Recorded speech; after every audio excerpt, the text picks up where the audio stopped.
Dal 24 novembre al 29 novembre sono stato a Manchester, città bellina, non troppo grande, però è molto carina. Ma non è la storia che voglio raccontarvi oggi, voglio focalizzarmi sull'ultimo giorno che sono stato a Manchester, il 29 novembre. È stato uno dei giorni più assurdi della mia vita. È successo che mi sono svegliato tranquillo, riposato. Mi sono svegliato per le 11. I miei amici che mi hanno ospitato a Manchester non c'erano. Whoopity scoop. Perché la sera prima abbiamo fatto tardi. Scoop-dee-dee whoop. E poi sapevano che dovevo tornare in Italia e mi hanno lasciato a casa. Il problema è che mi sveglio con una voglia di camminare assurda. Io avevo l'aereo la sera alle 6 circa. Il gate chiudeva alle 5:30 e l'aeroporto di Manchester da Manchester dista 3 ore e mezza di camminata più o meno. Sono circa 15 km più o meno. E allora che faccio? Voglio camminare, era presto, di Manchester avevo visto tutto, non volevo più stare in città. E allora vi dico, andiamo a piedi, perché no? Andiamo a piedi, non all'aeroporto. Così sono stato un po' in casa col gatto.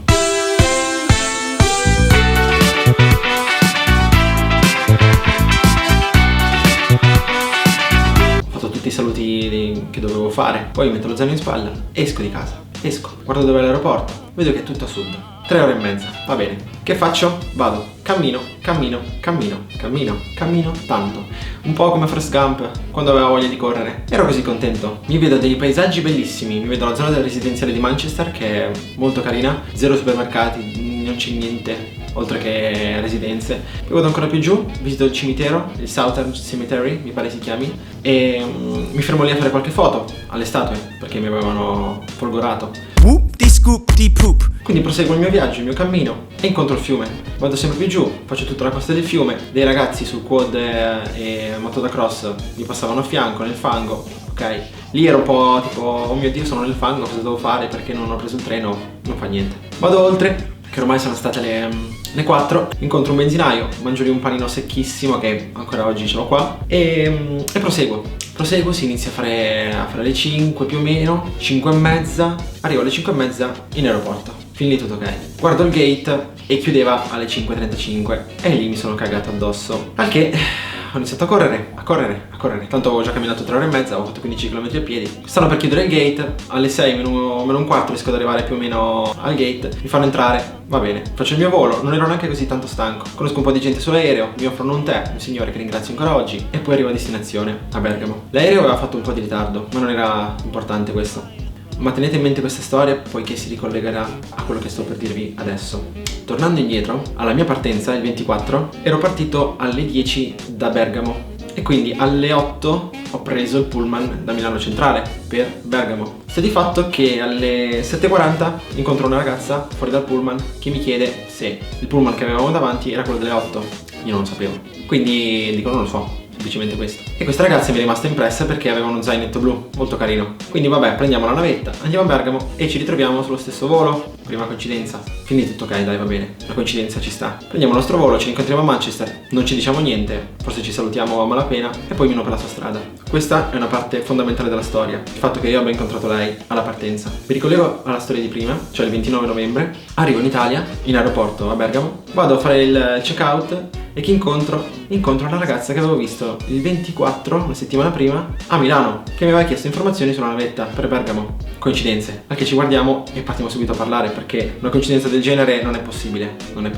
E quindi iniziamo i nostri discorsi di qua e di là. Sta di fatto che lei aveva una coincidenza il giorno dopo alle 7 del mattino per prendere un altro aereo, sempre lì da Bergamo. Quindi parliamo, lei non aveva un posto dove andare e quindi le dico, ma scusa, vieni a Milano con me, dormi da me, non c'è nessun problema, al posto di stare in aeroporto a non fare niente. La cosa particolare è che lei accetta ma non subito. Prima di accettare era titubante. Io non ho niente di strano, nel senso ero dispiaciuto perché se ne sarebbe stata lì tutta la notte. Quindi le chiedo di venire, lei all'inizio era un po' titubante e poi non so perché le racconto che ho fatto i miei 15 km da Manchester all'aeroporto di Manchester, le mie 3 ore e mezza di camminata, e allora lì si motiva, parte in quarta e dice bene, andiamo a Milano.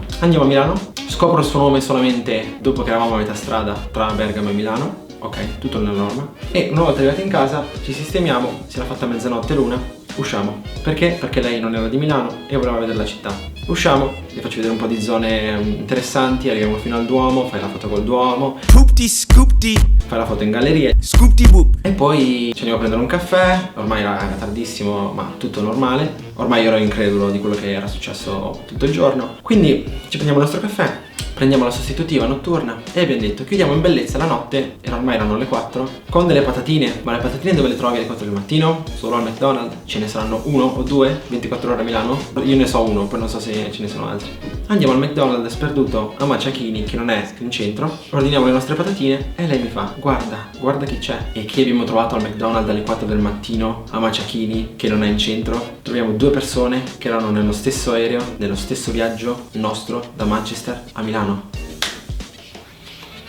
E lì ormai ero entrato in un sogno, a parte che ero stanco, ma non ci volevo credere, cioè le quante coincidenze quel giorno. Tra io che non so perché mi faccio 3 ore e mezza di camminata a piedi, tra che rincontro lei che avevo l'avevo incontrata alla partenza e la trovo al ritorno, tra che lei viene a Milano e già dici boh, non lo so perché, di chi ti stai fidando, non sono nessuno io. E poi incontriamo due ragazzi al McDonald's sperduto alle 4 del mattino. Io a quel punto ero tipo ok, adesso può capitare qualunque cosa, ormai l'assurdo era predominante in quella giornata. E quindi ci passiamo la nostra oretta lì a mangiare patatine, a parlare con loro. Erano da Liverpool per vedere Milano, questi due ragazzi. Whoopity scoop whoop poop. Poop diddy. E poi niente, torniamo a casa, io scioccato, lei di più. Io vado a dormire, lei si prende la sua roba, va in centrale e se ne ritorna a Bergamo. Sono andato a dormire che mi sembrava di svegliarmi da un sogno. E questa ragazza non credo che la rivedrò mai più nella mia vita. Anche per questo sto facendo questo video, perché ho bisogno di raccontare questa storia che era al limite dell'assurdo. Tra l'andare a piedi 3 ore e mezza, alla coincidenza di ritrovarla nello stesso volo di ritorno da Manchester, al trovare due ragazzi sperduti in un McDonald's a mangiare patatine alle 4 del mattino. Non so se era normale tutto questo, però è interessante, è interessante. Può essere di spunto per varie cose che non vi voglio elencare e che ognuno di noi può immaginare. E poi niente, prima di andarsene mi ha regalato di te, grazie ancora. Questa è l'assurda storia del mio 29 novembre 2019, uno dei giorni più strani della mia vita, più assurdi che mi ricorderò per sempre, fino alla morte.